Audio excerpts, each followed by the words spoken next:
Good morning all of you. Class 8th Hindi lesson 4 Hindi विश्व शांति की भाषा है। तो कल हम लोगों ने लिखा लघुत्तरीय प्रश्नोत्तर। तो चलिए आज मैं आपको लिखवाती हूँ इसी लेसन का दीर्घोत्तरीय प्रश्नोत्तर। तो आपका फर्स्ट क्वेश्चन है, साइजी माकिनो भारत को ही अपना घर क्यों मानते हैं? तो आपका आंसर होगा, जापान में 11 फरवरी 1924 ईस्वी को जन्मे साइजी माकिनो 36 वर्ष की उम्र में एक बार भारत जो आए तो फिर यहीं के होकर रह गए। आए तो गांधी जी के सेवाग्राम में स्थित हिंदुस्तानी तालीमी संघ में पशु चिकित्सक के रूप में थे, पर हिंदुस्तान का ऐसा रंग चढ़ा कि फिर लौटने का मन ही नहीं हुआ और वे भारत को ही अपना घर मानने लगे। एक बार फिर से देखिए, आपका क्वेश्चन था साइजी माकिनो भारत को ही अपना घर क्यों मानते हैं? तो आपका आंसर होगा, जापान में 11 फरवरी 1924 ईस्वी को जन्मे साइजी माकिनो 36 वर्ष की उम्र में एक बार भारत जो आए तो फिर यहीं के होकर रह गए। आए तो गांधी जी के सेवाग्राम में स्थित हिंदुस्तानी तालीमी संघ में पशु चिकित्सक के रूप में थे, पर हिंदुस्तान का ऐसा रंग चढ़ा कि फिर लौटने का मन ही नहीं हुआ और वे भारत को ही अपना घर मानने लगे। नेक्स्ट क्वेश्चन, जापान में हिंदी की क्या स्थिति है? तो आपका आंसर होगा, जापान में भारतीयों और हिंदी भाषा का बहुत अधिक सम्मान है। जापान की 2 नेशनल यूनिवर्सिटी ओसाका और टोक्यो में बीए और एमए स्तर पर हिंदी पढ़ाई जाती है। भारत के लिए यह गौरव का विषय होना चाहिए। यहाँ के लोग भी जापानी सीख रहे हैं।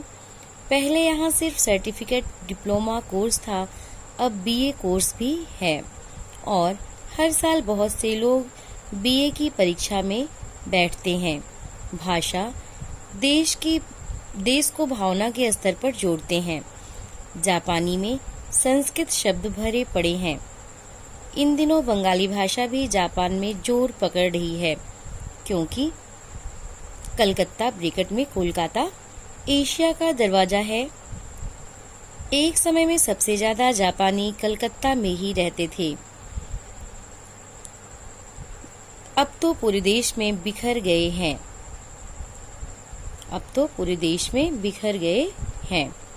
एक बार फिर से देखिए, आपका क्वेश्चन था, जापान में हिंदी की क्या स्थिति है? जापान में हिंदी की क्या स्थिति है? तो आपका आंसर होगा, जापान में भारतीयों और हिंदी भाषा का बहुत अधिक सम्मान है। जापान की 2 नेशनल यूनिवर्सिटी ओसाका और टोक्यो में बीए और एमए स्तर पर हिंदी पढ़ाई जाती है। भारत के लिए यह गौरव का विषय होना चाहिए। यहाँ के लोग भी जापानी सीख रहे हैं। पहले यहाँ सिर्फ सर्टिफिकेट डिप्लोमा कोर्स था, अब बीए कोर्स भी है और हर साल बहुत से लोग बीए की परीक्षा में बैठते हैं। भाषा देशों को भावना के स्तर पर जोड़ते हैं। जापानी में संस्कृत शब्द भरे पड़े हैं। इन दिनों बंगाली भाषा भी जापान में जोर पकड़ रही है, क्योंकि कलकत्ता ब्रैकेट में कोलकाता एशिया का दरवाजा है। एक समय में सबसे ज्यादा जापानी कलकत्ता में ही रहते थे, अब तो पूरे देश में बिखर गए हैं। नेक्स्ट क्वेश्चन, आपका नेक्स्ट क्वेश्चन है, साइजी माकिनो ने भारत की किन विशेषताओं को उद्घाटित किया है? तो आपका आंसर होगा, साइजी माकिनो कहते हैं कि भारत बहुत बड़ा देश है, उसका दिल भी बहुत बड़ा है। दुनिया का कोई देश उसका मुकाबला नहीं कर सकता। एक बार फिर से देखिए, आपका क्वेश्चन था, साइजी माकिनो ने भारत की किन विशेषताओं को उद्घाटित किया है? तो आपका आंसर होगा साइजी माकिनो कहते हैं कि भारत बहुत बड़ा देश है, उसका दिल भी बहुत बड़ा है, दुनिया का कोई देश उसका मुकाबला नहीं कर सकता।